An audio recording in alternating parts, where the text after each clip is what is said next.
বেহুদাই এত পথ হেঁটে যাচ্ছি, জানি কোনো ফায়দা হবে না।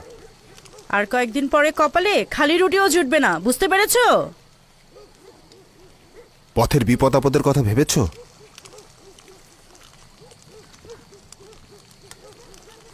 ভয়ঙ্কর নেকড়ে, জীবজন্তু ছাড়াও ডাকাতের ভয় রয়েছে। তোমরা 10 জন ভাই রয়েছো, প্রত্যেকেই শক্তিশালী এবং সামর্থ্যবান। চিন্তার তো কোনো কারণই নেই।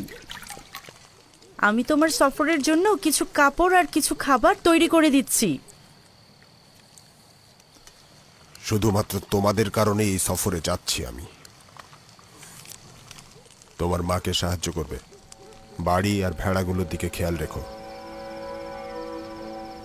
আমরা এখন জোয়ান হয়েছি আব্বাজান, আমরা কি আপনার সঙ্গে যেতে পারি? না আমার পুত্র, আমরা ভাইয়েরা মিলে সিদ্ধান্ত নিয়েছি যে আমাদের সাথে কোনো সন্তানকেই নেব না। অন্যদিকে তোমরা এখনো কম বয়সী এবং কম অভিজ্ঞতা সম্পন্ন। এরকম সফরে অভিজ্ঞতা থাকাটা খুবই জরুরি। যাই হোক, নিজের দিকে খেয়াল রাখবে। শুনেছি ডাকাতরা পথে ওত পেতে থাকে আর কাফেলাদের লুণ্ঠন করে। আমরা 11 জন শক্তিশালী ভাইরা রয়েছি, চিন্তা করো না। আমাদের ওপর হামলা করার কারো সাহসী হবে না। ওহাদ, জারহুন, কাহাত, তোমাদের ভরসায় আমার গৃহপালিত পশুদের নিয়ে দুশ্চিন্তা কম হচ্ছে। তোমাদের ভরসায় সফরে যাচ্ছি। আমি আপনার সফরের রসদপত্র প্রস্তুত করছি। শুক্রিয়া।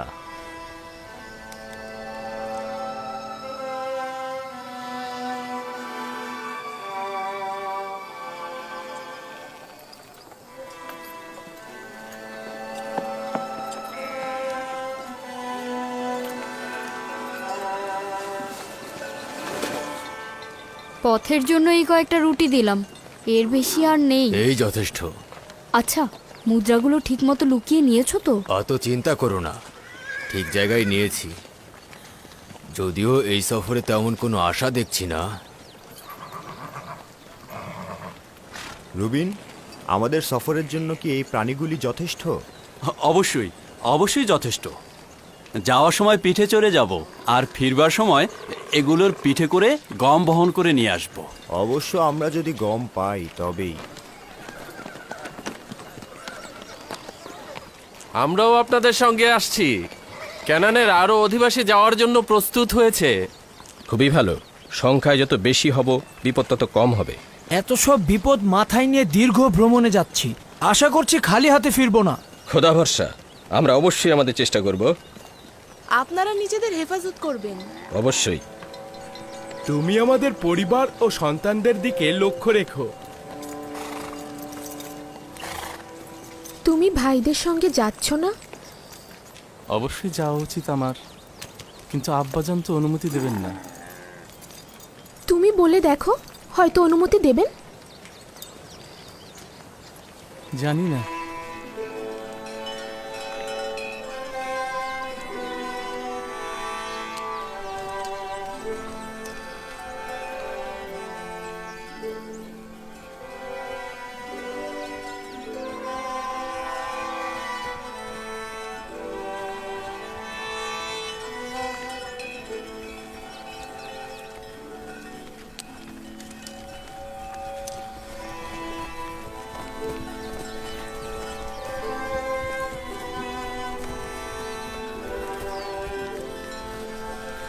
সালাম আব্বাজান।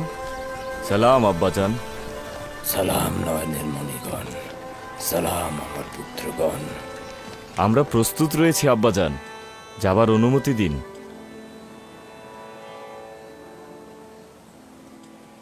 আব্বাজান, আমিও আমার ভাইজানদের সঙ্গে যেতে চাই, অনুমতি দেবেন? না, তার দরকার নেই।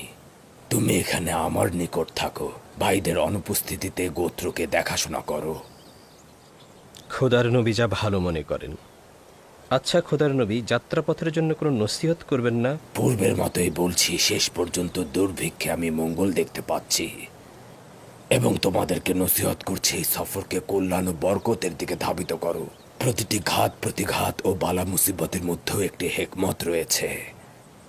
আমাদের জন্য দোয়া করবেন আব্বাজান। খোদাবন্দের দরুদ। আবারও দেখা হবে আব্বাজান। দরুদ। দরুদ। আমাদের জন্য দোয়া করবেন আব্বাজান। দোয়া করি। নিশ্চিত থাকুন আব্বাজান, হাত ভর্তি করে ফিরবো। খোদা হাফেজ আব্বাজান। খোদা হাফেজ। চলো রওনা হও। নিজেদের দিকে খেয়াল রাখবে।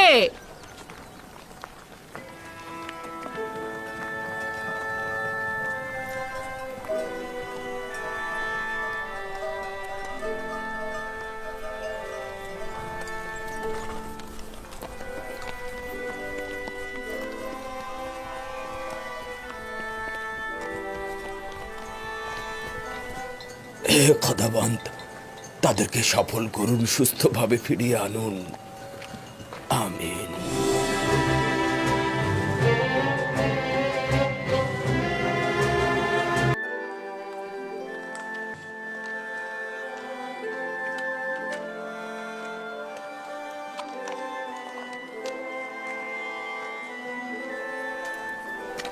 জুলেখা, কোথায় যাচ্ছেন? আবারও রাস্তায় বেরিয়েছেন? শুনলাম ইউজারশিপ সফর থেকে ফিরে আসছে, তাকে দেখার জন্য নীল নদের কিনারায় যাচ্ছি। তুমি কি নিশ্চিত যে সে আসবে? আমি নিশ্চিত, দেরি হোক বা দ্রুত হোক।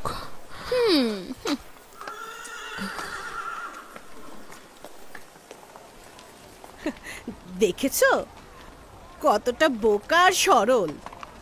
মনে হলো তোমার কথার কোনো দামই সে দিল না। ওর বিবেক বুদ্ধি সব গেছে, একেবারে দিওয়ানা হয়ে গেছে। কিন্তু এই দিওয়ানা সম্মানের যোগ্য নয়। ইউজারশিপ সম্পর্কে বাচ্চারা আর জওয়ানরা তাকে ভুল খবর দেয়, আর সে তাদেরকে অনেক মুদ্রা উপহার দেয়। তার সকল ধন সম্পত্তি শেষ হয়ে যাওয়ার পরেও সে আশা ছাড়েনি। হ্যাঁ, ঠিক বলেছ। ইউজারশিপের কোনো খবর পাওয়া মাত্রই তাকে দেখতে সে পথে বেরিয়ে পড়ে। ইউজারশিপ তো এক একদিন এক এক শহরে থাকে, তার দিদার পাওয়া সম্ভব নয়।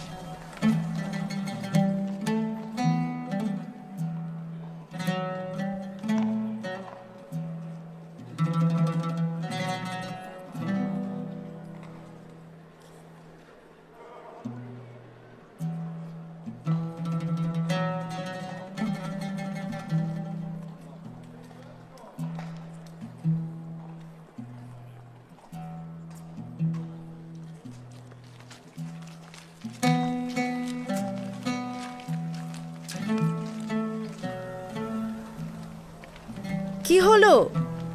তোমার ইউজারশিপ এখনো আসেনি? অপেক্ষায় আছি, একদিন অবশ্যই আসবে, আমার কাছে আসবে। এটা এখনো বিশ্বাস করেন? কোনো সন্দেহ নেই, সে আসবেই। চন্দ্র তো অনেক সময় মেঘের আড়ালে থাকে। এবার এসব বন্ধ করুন বানু, বন্ধ করুন। আপনি জানেন না তিনি এ শহর থেকে ও শহরে ঘুরে বেড়ান, তিনি দেবসে কম আসেন। ইউসুফের প্রতীক্ষায় তোমার চোখে ছানি পড়ে গেছে, এবার অন্তত বন্ধ করো।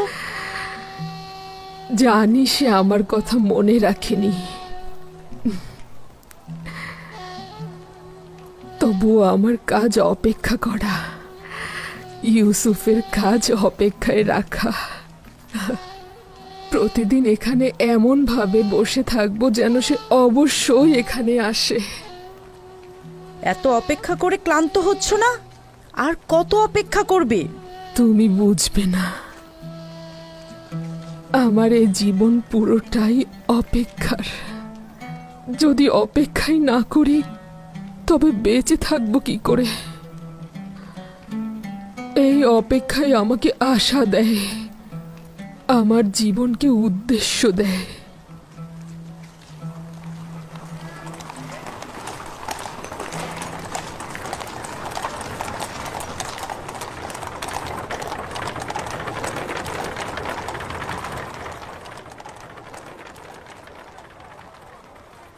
ইউসুফ, ইউসুফের খুশবু, ইউসুফ, আমি ইউসুফের ঘ্রাণ পাচ্ছি।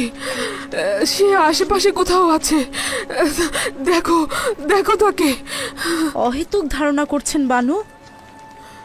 ইউসুফ কোথা থেকে আসলো?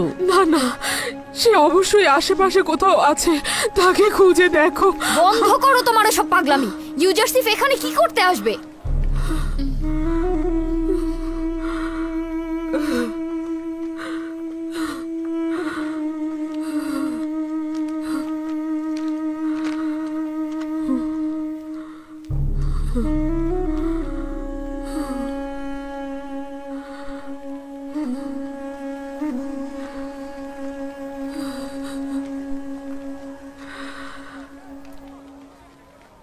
আমাকে ক্ষমা করবেন বানু, আমি ওভাবে বলতে চাইনি।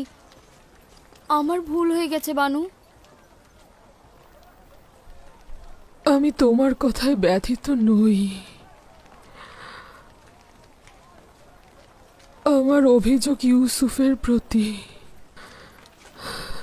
যদি সে আসতো, এই সকল ব্যঙ্গ বিদ্রোপ আর কটাক্ষ শুনতে হতো না।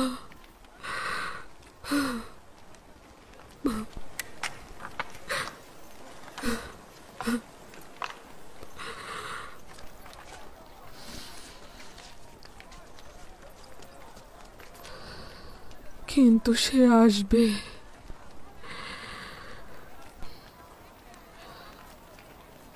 আমার অপেক্ষার পালা শেষ করতে সে আসবে।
এই বিশাল শস্য খামারটি একেবারে শুকিয়ে গেছে, কিন্তু অতি দ্রুত দুর্ভিক্ষের অবসান ঘটবে।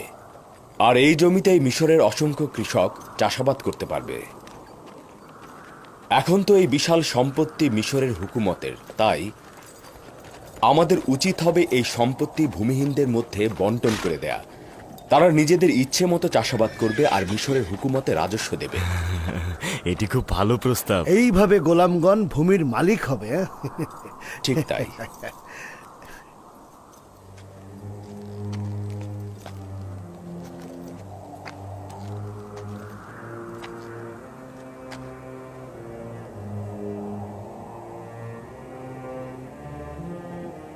জানি না এখন ক্যানানের কি অবস্থা, দুর্ভিক্ষে তারা কি করছে। যদি আব্বাজান ও ভাইজানরা এখানে থাকতেন তাহলে এই বিস্তীর্ণ জমিতে কৃষিকাজ ও পশুপালন করতে পারতেন।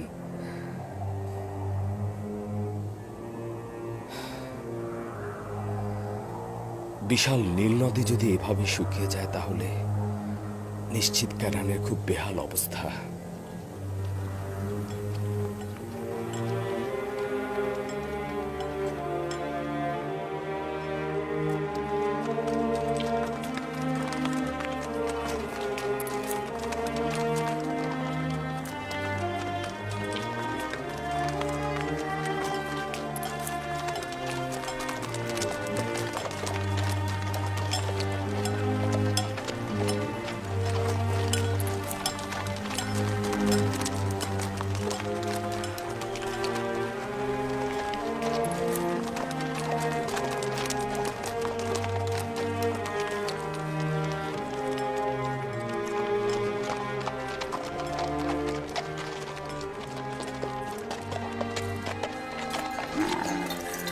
দরুদ বাবেলের সর্দার ও কাফেলাবাসী, এই গমগুলো কোথা থেকে সরবরাহ করেছেন? দরুদ তোমাদের উপরে, মিশর থেকে। তোমরাও যেতে পারো। আমার মনে হয় তোমরা খালি হাতে ফিরবে না। মিশর আর কত দূর যেতে হবে? মিশর সীমান্তরক্ষীদের তো দেখাই যাচ্ছে, বেশি দূর যেতে হবে না, যাও। শুক্রিয়া, খোদা হাফেজ।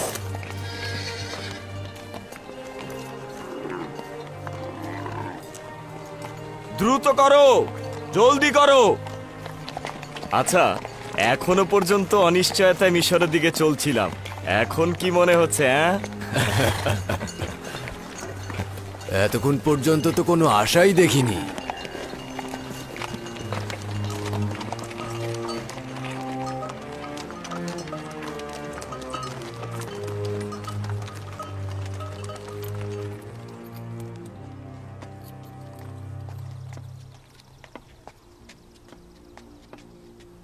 কোথায় যাচ্ছেন? ঠান্ডা তো, অসুস্থ হয়ে যাবেন। ঠান্ডা তো গরম কাপড় পরলেই ঠিক হয়ে যাবে। যদি আসমান থেকে পাথরও পড়ে তবু আমি যাব। একটু অপেক্ষা করুন, আবহাওয়া ভালো হলে আমরা একসাথেই যাব। এটা কি আশিকের রীতি যে সে ঘরের কোণে বসে থাকবে? এই যে এতদিন ধরে পাথরের মতো বসে অপেক্ষা করছেন, কি হলো তাতে? ইউজারসিফ কি এসেছে আপনার কাছে? এই যে এত অপেক্ষা করছেন, আপনি ক্লান্ত হন না? তোমরা কেন বোঝো না? ইউসুফকে দেখার জন্য আমি রাতে বালিশে মাথা রাখি। ঘুম থেকে উঠে আমি পাথরের মূর্তিগুলোর পাশে তার জন্য অপেক্ষা করি। তার জন্য অপেক্ষা করা ছাড়া আমার কিছুই করার নেই।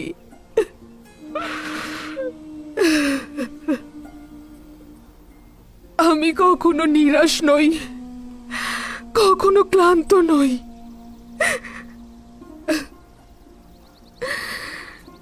ইউসুফের জন্য এই অপেক্ষাতে কেন বাধা দিচ্ছ আমাকে? আমার এটা ছাড়া আর কি আছে? আমরাও আপনার খোঁজে আর আসবো না। যেখানে ইচ্ছা যান, আমরা আর আসছি না। আপনি পাগল হয়ে গিয়েছেন। আপনি যদি আপনার জীবন ধ্বংস করেন তাতে আমাদের কি? আমরা কেন আমাদের জীবন ধ্বংস করব? তমা চল যাই, আমি এই হাওয়ায় বাইরে থাকতে পারবো না। তাকে নিয়ে চিন্তা করে আমাদের কোনো লাভ নেই। চল যাই।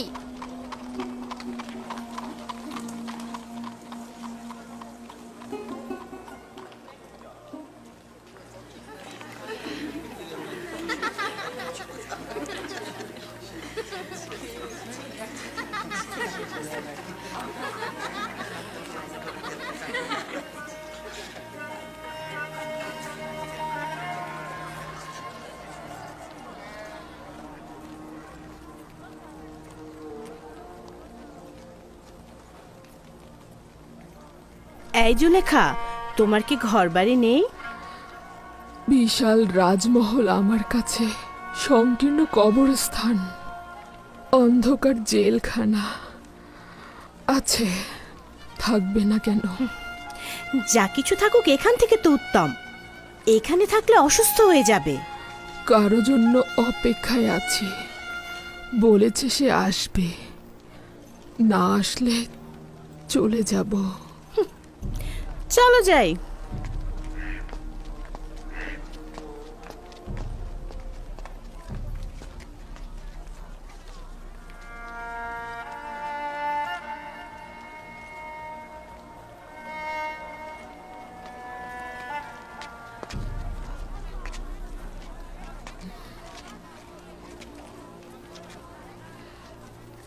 কি হলো?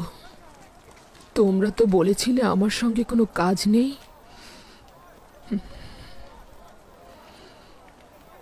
অনেক চেষ্টা করেছি, কিন্তু পারলাম না।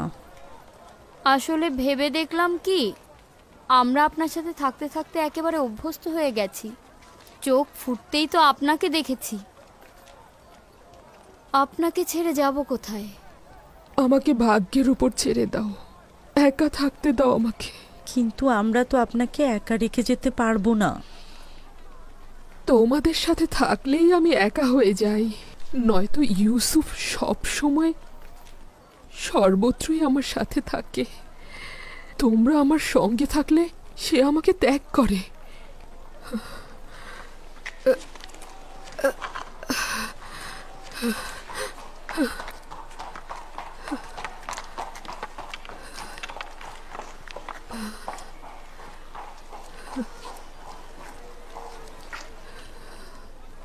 জুলেখার এটা কি ধরনের ইশক? সে কি ইউজারসিফের দেহের সন্ধানে রয়েছে? জুলেখার সৌন্দর্যের কিছুই অবশিষ্ট নেই, সেখানে দৈহিক আকাঙ্ক্ষার প্রশ্নই আসে না। যত বৃদ্ধ হচ্ছে তত তার ভালোবাসা বৃদ্ধি পাচ্ছে। যতই বিরক্ত হই না কেন, জুলেখাকে যেমন ভালোবাসি তেমনি তার ভালোবাসাকেও।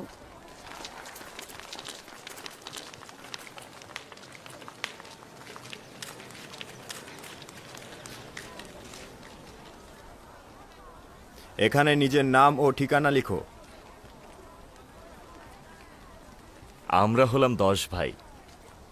আমার নাম লাবি, শামুন, ইয়াহুদা, জোয়াদ, দান, জাবলুন, ইয়াশাকের, আশির, মুক্তালিন, রুবিন। ইয়াকুবের সন্তান ক্যানান থেকে এসেছি। বুঝলাম তোমরা 10 ভাই, কিন্তু তেবসে কেন এসেছো? অন্যরা যে কারণে আসছে আমরাও তাই। অন্যদের সাথে তোমাদের সম্পর্ক নেই। আমার সওয়ালের জবাব দাও। তোমাদের মিশরে আসার কারণ কি? আমরা আসলে গম নিতে এসেছি। আমাদের অঞ্চল ক্যানানের দুর্ভিক্ষ দেখা দিয়েছে। আমরা কি গম পেতে পারি? আমাদের অজিফা হচ্ছে অপরিচিতদের পরিচয় জানা। আমাকে আগে জানতে হবে তোমরা এখান থেকে পূর্বে গম নিয়েছিলে কিনা, তোমরা সত্যি দুর্ভিক্ষে আছো কিনা, অথবা গমগুলো নিয়ে ব্যবসা করবে কিনা। নাম, ঠিকানা ও নিজেদের সংখ্যা লেখো। এত বাহানা করছো কেন? যদি গম দিতে না চাও তাহলে সরাসরি বলে দাও। এটাই মিশরের নিয়ম। যদি গম নিতে না চাও তাহলে এখান থেকে চলে যাও। চুপ থাকো শামুন। আমি আপনার কাছে ক্ষমা চাইছি। যদি এটাই নিয়ম হয়ে থাকে তবে আমরাও অবশ্যই পালন করব। বলুন এখন আমরা কি করব? নিজের নাম, পরিচয় এই প্যাপিরাসের উপরে লেখো। আমাকে সেটা নিয়ে গিয়ে জনাব ইউজারসিফকে দেখাতে হবে। জবাব না আসা পর্যন্ত ওই সদর দরজার পেছনে অপেক্ষা করো। অবশ্যই অপেক্ষা করব। এ আর এমন কি, তাই না?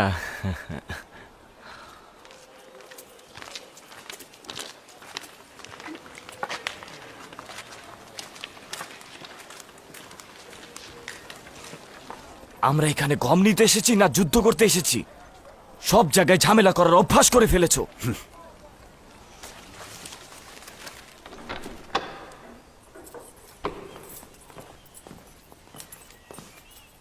দরুদ খোদার নবী। সিরিয়ার দরজার প্রতিনিধি বিবরণী দাখিল করতে চাইছে। তাকে কি ভেতরে আসতে বলবো? হ্যাঁ, আসতে বলুন। জি জনাব।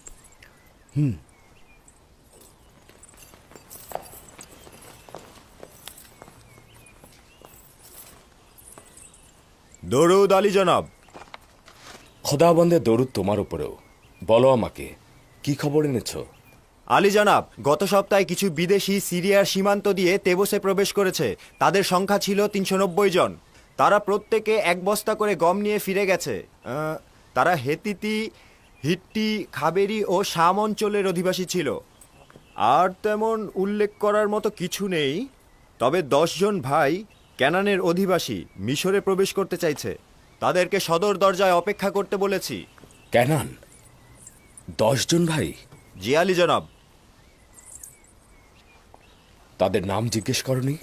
জি আলী জনাব, তাদের নাম ও ঠিকানা এখানে লেখা রয়েছে।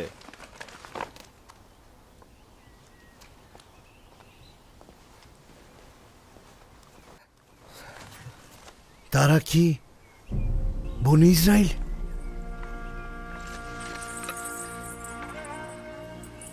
কি হলো খোদার নবী? খারাপ কিছু ঘটেছে?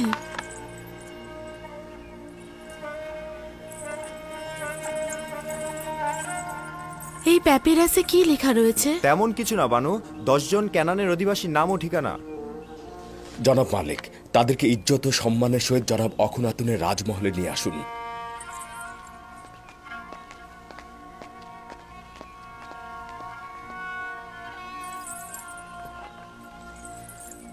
আপনার খোদার কসম, কি হয়েছে বলুন? কেন কথা বলছেন না? মহান খোদাবন্দের ইচ্ছা আমার ভাইরা মিশর এসেছে। এটা খোদাবন্দের ইচ্ছা, নিশ্চয়ই কোনো ফজিলত রয়েছে। 30 বছর অধিক সময় পরে খোদাবন্দের ইচ্ছা এটাই ছিল যেন আমরা পরস্পরকে এতদিন না দেখি। তোমার কাছে আমার একটা তাগাদ রয়েছে, আমার ভাইদের উপস্থিতি সম্পর্কে কাউকে কিছু বলবে না। হে মহান খোদা তাআলা, অসংখ্য শুকরিয়া তোমাকে।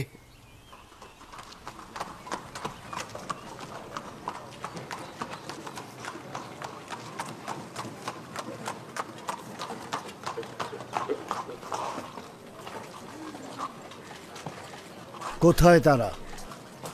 এই যে জনাব, এরা। তোমরা কেনানের অধিবাসী? হ্যাঁ, আমরা সবাই ক্যানানের অধিবাসী। তোমরা তো 10 জনের বেশি রয়েছ। আমাকে বলা হয়েছে কেনানের 10 জন ভাই। আমরাই 10 ভাই, আর বাকিরা ক্যানানের অধিবাসী। আমি আজই যে মিশরের পক্ষ থেকে এসেছি। যদি তোমরা অপমানিত হয়ে থাকো কিংবা তোমাদের সময় নষ্ট হয়ে থাকে, তার জন্য আমি ক্ষমা চাচ্ছি। তোমরা 10 জন তেবুসে প্রবেশ করতে পারো। আমি প্রতিনিধি হিসেবে আজই যে মিশরের কাছে তোমাদের নিয়ে যাব। তাহলে আমাদের বাকি ক্যানানিদের কি হবে? তারা গম ক্রয়ের জন্য যেতে পারে, আর তোমরা আমার সঙ্গে এসো। কিন্তু আমরা 10 জন কেন? এটা তো জানি নে। আজই যে মিশরের কাছে সওয়াল করবে। তোমরা সবাই এসো।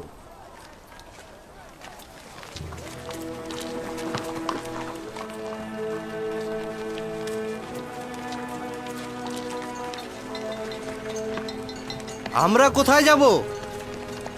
এখন আমরা কি করব লাবি?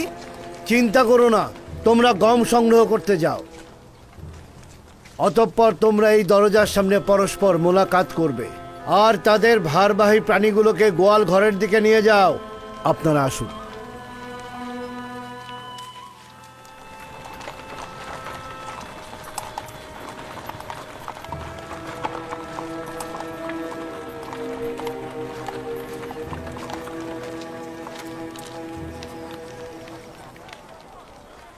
আমার মাথায় কিছুই ঢুকছে না।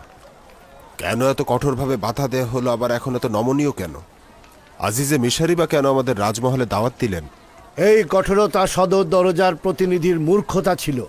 এই নম্রতা আজিজে মিশরের ফরমানে বাস্তবায়িত হচ্ছে, আর এই মেহমানদারি তার নির্দেশেই পালিত হচ্ছে। মিশরের জনগণ ইউজারশিপকে অত্যন্ত ভালোবাসে। সেও সকলের প্রতি অত্যন্ত মেহেরবান। তবে সবাইকে রাজমহলে দাওয়াত করেন না। এই দাওয়াতের দলিল সম্পর্কে নিজেরাই সওয়াল করে জেনে নিও। আমি বলতে পারছি না, ঠিক আছে?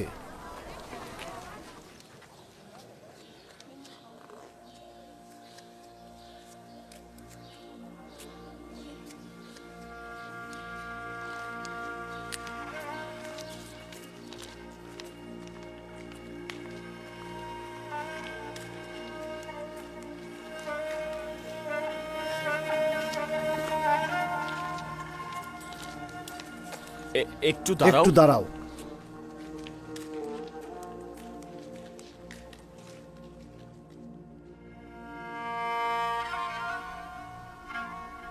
দেখো আসনাত, এরা হচ্ছে আমার ভাইজান। তাদের আমি ভালো মতো চিনতে পারছি না। এটা মিশরের বাদশাহ অখন আতনের রাজমহল। তোমরাই প্রথম বিদেশি যাদের এই রাজমহলে প্রবেশের অনুমতি দেয়া হয়েছে। হ্যাঁ, ওই যে মালিকের সঙ্গে সঙ্গে যে রয়েছে সে হচ্ছে লবি। তাকে খুব ভালোভাবে স্মরণে আছে। আমার সর্বোৎকৃষ্ট ভাই, যে আমাকে হত্যার হাত থেকে বাঁচিয়েছিল। হায় খোদা, তাদের চুলগুলো একেবারে সাদা হয়ে গেছে। সময় তাদের কেমন বিবর্ণ বানিয়ে দিয়েছে।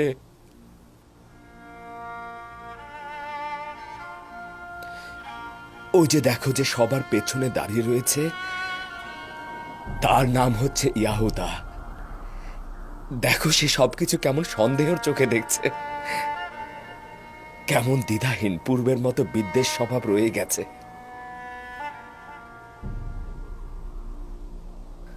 হায় খোদা, তারা বেশ বয়স্ক আর অসহায় হয়ে গেছে। আশা করছি আমার ভাই বেনিয়ামিনও তাদের মধ্যে রয়েছে। কারো কারো মাথার চুল আর দাড়ি পুরোপুরি সাদা হয়ে গিয়েছে। ওয়াসেনাথ, তার মানে তো তারা আমাকে চিনতে পারবে না। চিন্তা করবেন না, আপনি তো সকলের ছোট ছিলেন। আপনার বেশি পরিবর্তন হওয়াটাই তো স্বাভাবিক। তাও এই লেবাস পরে আছেন। আসুন।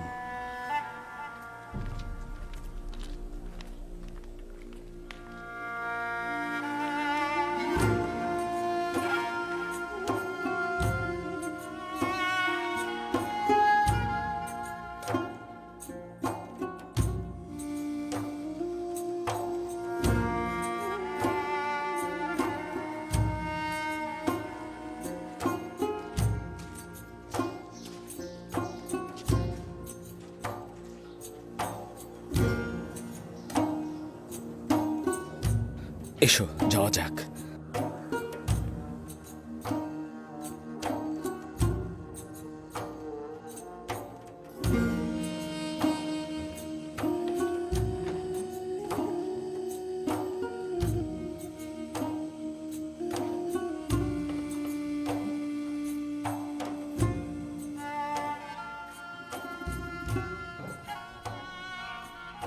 হে খোদা তাআলা, কিভাবে তাদের মুখোমুখি হব? যদি চিনে ফেলে তাহলে কি হবে? চিন্তা করবেন না, এখন আর তেমন কিছুই ঘটবে না। তারা তো আপনার ভাই। সেই ভাই যারা আমাকে হত্যা করতে চেয়েছিল, জানি না এখন তাদের কি ইচ্ছে রয়েছে। তবে আমি একটা পরিকল্পনা করেছি যাতে তারা আমাকে চিনতে না পারে।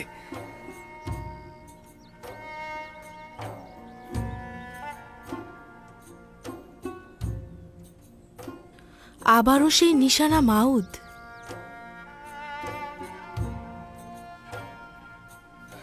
জানি না কি রহস্য লুকিয়ে রয়েছে এই শব্দটির ভেতরে, তবে যখনই এটা স্পর্শ করি এক অদ্ভুত প্রশান্তি অনুভব করি। আমি এখানে তাদের কয়েকদিন রাখতে চাইছি। 30 বছরেরও অধিক সময় তাদেরকে না দেখেছিলাম। আমরা কি জানতে পারবো না কেন আমাদের এখানে আনা হয়েছে? বুঝতে পারছি না, আমাদের সঙ্গে আজিজে মিশরের কি কাজ থাকতে পারে? আসা উচিত হয়নি। মনে হচ্ছে কোনো ফাঁদে আটকা পড়েছি, উদ্ধারেরও কোনো পথ নেই। আমি কিন্তু ঠিক উল্টো অনুভব করছি, নিরাপদ অনুভব করছি, খারাপ কোনো নিয়ত নেই।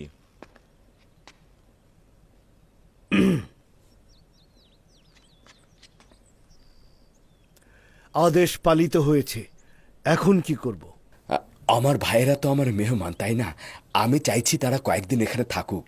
মেনিসাবুকে বলুন তাদের জন্য আরামপ্রদ পোশাক প্রদান করতে এবং থাকার ব্যবস্থা করতে। জি জনাব।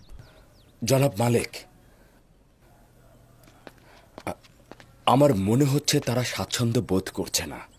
কেন তাদেরকে এখানে আনা হয়েছে তারা তা জানে না। তাদেরকে এটা বলুন, যদি খারাপ কোনো উদ্দেশ্য থাকতো তাহলে তাদেরকে তো রাজমহলে আনা হতো না। চিন্তা করবেন না, তাদের আরামে রাখা আমার দায়িত্ব।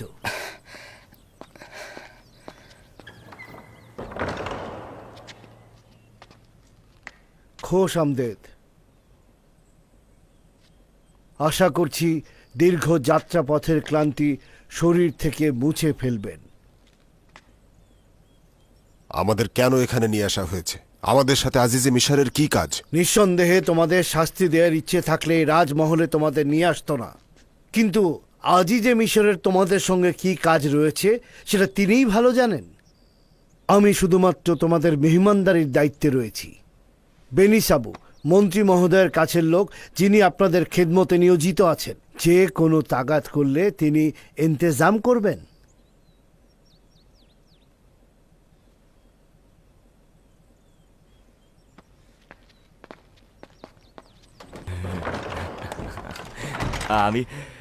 আমিও আপনাদেরকে খোশামদের জানাচ্ছি।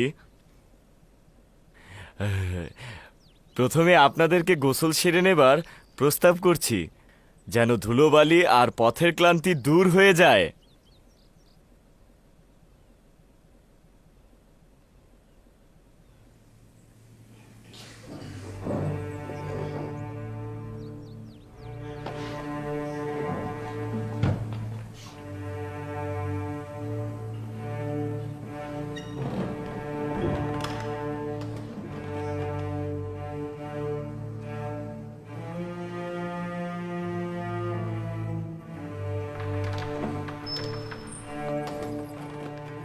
কি অদ্ভুত!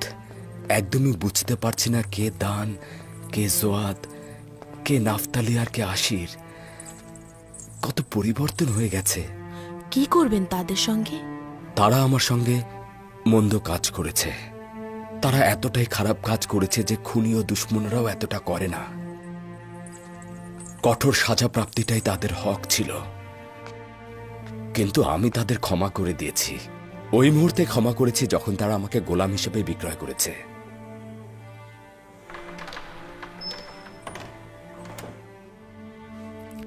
আচ্ছা, আপনার পিতা ইয়াকুব নবীর কি খবর? তিনি কি তাদের ক্ষমা করেছেন? না, আমার বিশ্বাস তিনি যদি জানেন তারা আমার সাথে কি করেছেন, তাহলে তিনি তাদেরকে কখনোই ক্ষমা করবেন না। খোদা তাআলা তাদের রহম করুক। পিতার অভিশাপ সন্তানদের জন্য খুবই খারাপ।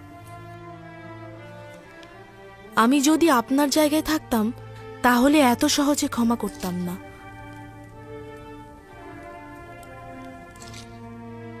খাবার দাবারের পর দ্রুত তাদের বিশ্রামের ব্যবস্থা করবে। মনে হচ্ছে তারা খুবই ক্লান্ত। আদেশ শিরোধার্য।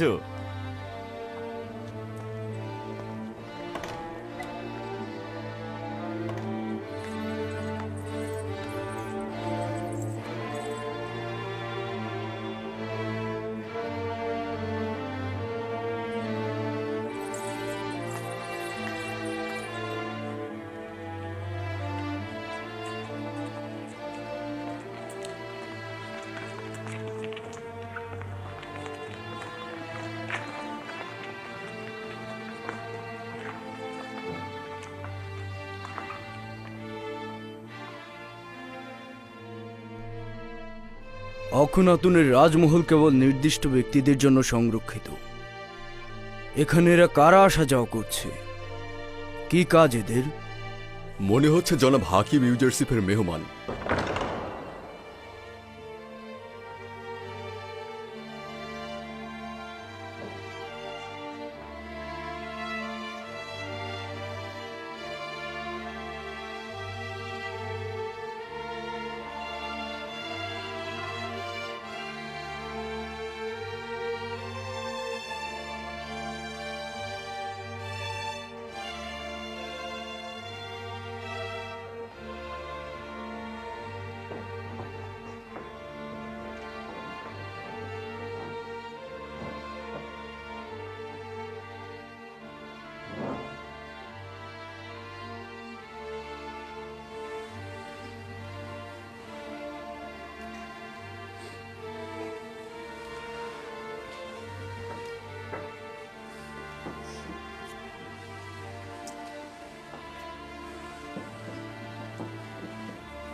কতটা তৃপ্তি সহকারে খাচ্ছে। নিশ্চয়ই ক্যানানের দুর্ভিক্ষের হাহাকার চলছে, তাই হয়তো তারা এই কষ্টকর পথে পা বাড়িয়েছে। এনারাই যদি এত ক্ষুধার্ত থাকে, না জানি তাদের স্ত্রী সন্তানদের কি অবস্থা।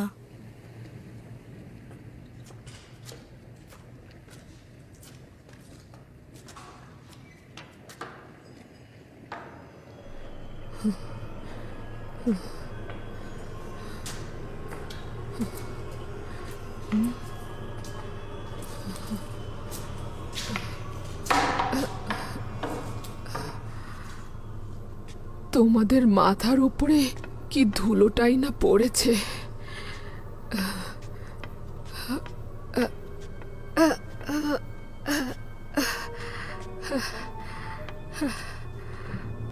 এটা হয়ে গেছে মাকড়সাদের বিচরণ কেন্দ্র। আমার ভেতরটার মতোই নির্জীব, কদাকার আর পরিত্যক্ত। তোমাদের নামগুলো মনে আছে, কিন্তু কোন মূর্তির সাথে কোন মূর্তির কি সম্পর্ক সেটা ভুলে গেছি। ভুলে গেছি আমি কোন মূর্তির সঙ্গে কার সম্পর্ক।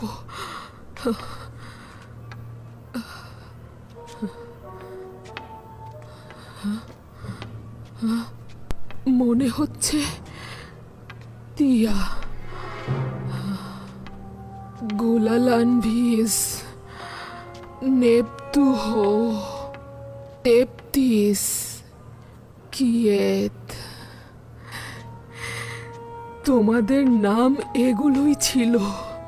আমি এখানে আসতাম আর রোজ জনে জনে তোমাদের ইবাদত করতাম।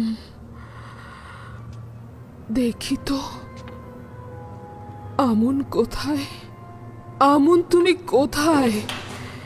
তাই তো, আমন কোথায়?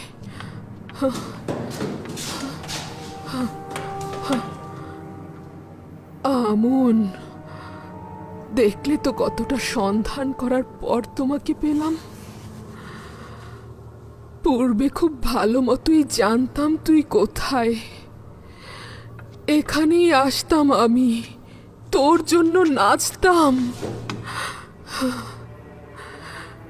তুই কেন কেন এখানে দাঁড়িয়ে আছিস? আচ্ছা, তুই দেখতে পাচ্ছিস না ইউজারশিপ কিভাবে তোর ইবাদতখানা ধ্বংস করে দিয়েছে? দেখতে পাসনি?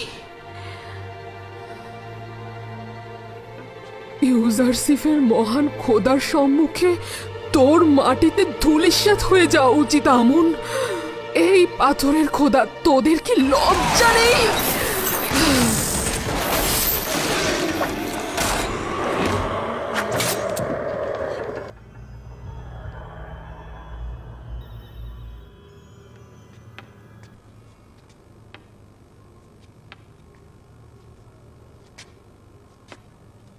এখনো ইউসুফের মহান খোদার সম্মুখে খোদা সেজে আছিস?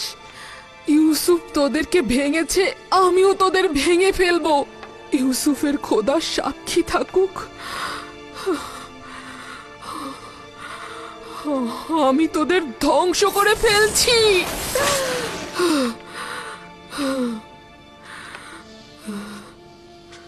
হে ইউসুফের খোদা, আপনি সাক্ষী থাকুন, আমি আমার খোদাগণকে ধ্বংস করে ফেলেছি। ইউসুফ বলতো আপনি সবখানে হাজির থাকেন, সবখানে আছেন, সব কিছু দেখতে পান। তাহলে ইউসুফকে বলুন জুলেখা আর আমন খোদার ইবাদত করে না, ইবাদত করে না।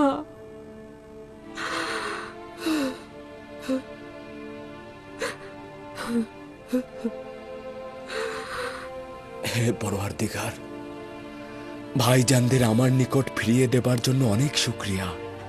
আপনার অশেষ রহমত।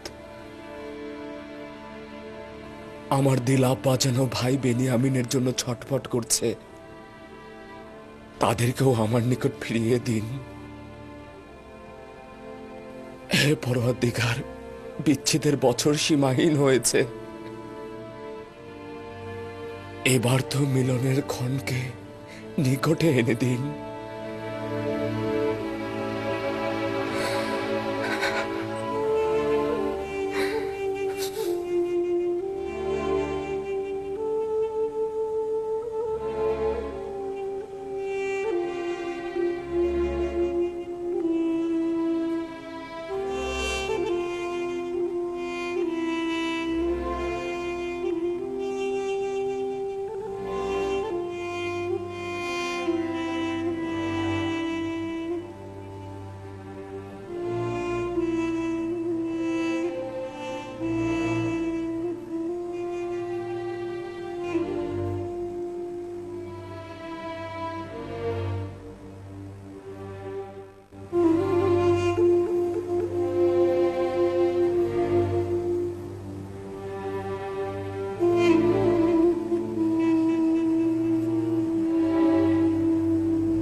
তখন জানতাম না ইউসুফ কার সঙ্গে কথা বলতো, কি বলতো, এখনো জানি না। আচ্ছা,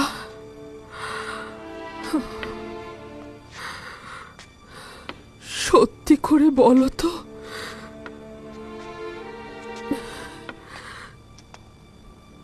তুমি কে? কেন ইউজারশিপ তোমার সাথে এত ইশক আর প্রশংসা নিয়ে কথা বলতো? তাহলে কি তুমিও আমনের মতো? আমি বিশ্বাস করি না।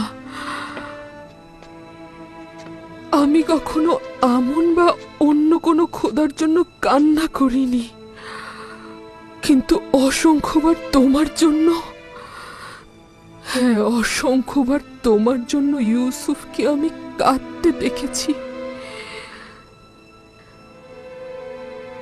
আমি অসংখ্যবার ইউসুফের জন্য কেঁদেছি, কিন্তু তোমার জন্য নয়।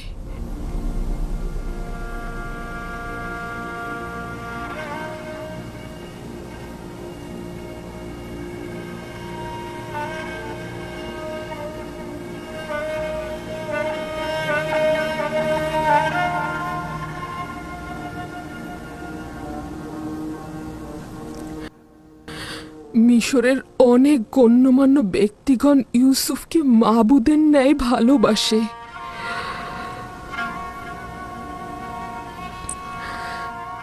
তুমি কে, যার কাছে মিশরের অসংখ্য মানুষের মাহবুব তোমার কাছে নতি স্বীকার করে?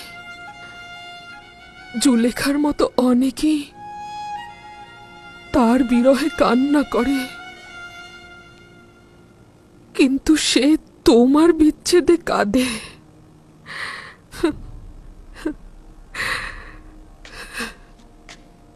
তুমি অবশ্যই ভালো একজন মাহবুব, নয়তো ইউসুফ তোমার ইবাদত করত না, তোমার জন্য কান্নাও করত না। ইউসুফের সৌভাগ্য যে তোমার মতো মাবুদ আছে তার। তোমার সৌভাগ্যের জন্যই তুমি ইউসুফের মতো বান্দার মালিক। তুমি ইউসুফের মতো বান্দার মালিক। তেবেসের একজন সম্ভ্রান্ত নারী তার স্বামীর বিশ্বাসের খেয়ানত করেছে। শুধু জানি আসে কি হয়েছে সে। এটা বিশ্বাসযোগ্য নয় আমার বানু। এশকের পবিত্রতা বিশ্বাসের খেয়ানত কখনই করে না। দিলের কাজ কারবার দলিল ও যুক্তিতর্ক জানে না। আশেক তার পাক পবিত্র দিলে কখনোই নাপাককে স্থান দেয় না। সাময়িক কামনা বাসনাকে ইশক বলা যাবে না। আচ্ছা দেখা যাক। এবার একটা ব্যক্তিগত প্রশ্ন করি,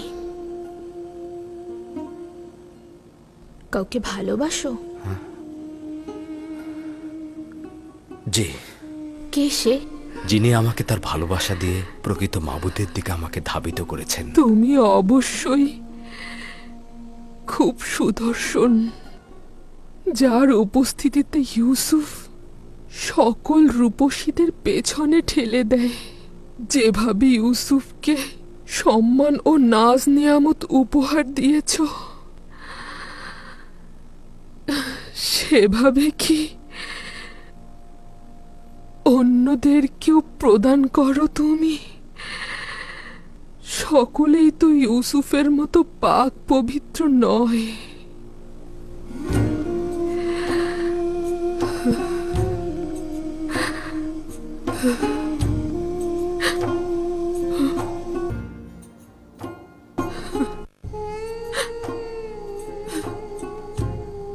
সকলেই তো আর ইউসুফের মতো নয়। আচ্ছা, কুৎসিত চেহারার কাউকে কি তুমি গ্রহণ করবে? তাদের দিলের দরদগুলো কি শুনবে? ইউসুফ তো সকলের সঙ্গে মেহেরবান ছিল, তুমি কেমন হবে? কিন্তু বিশ্বাস করি ইউসুফের মাবুদ এক ও অদ্বিতীয়, সর্বশ্রেষ্ঠ এবং সবচাইতে সুদর্শন হবে। যদি ইউসুফ তোমার ইবাদত নাও করে, আমি তোমার ইবাদত করব।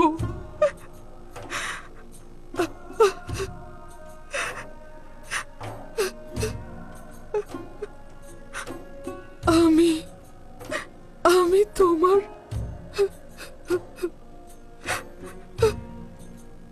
প্রার্থনা করব। আমি তোমার প্রার্থনা করব।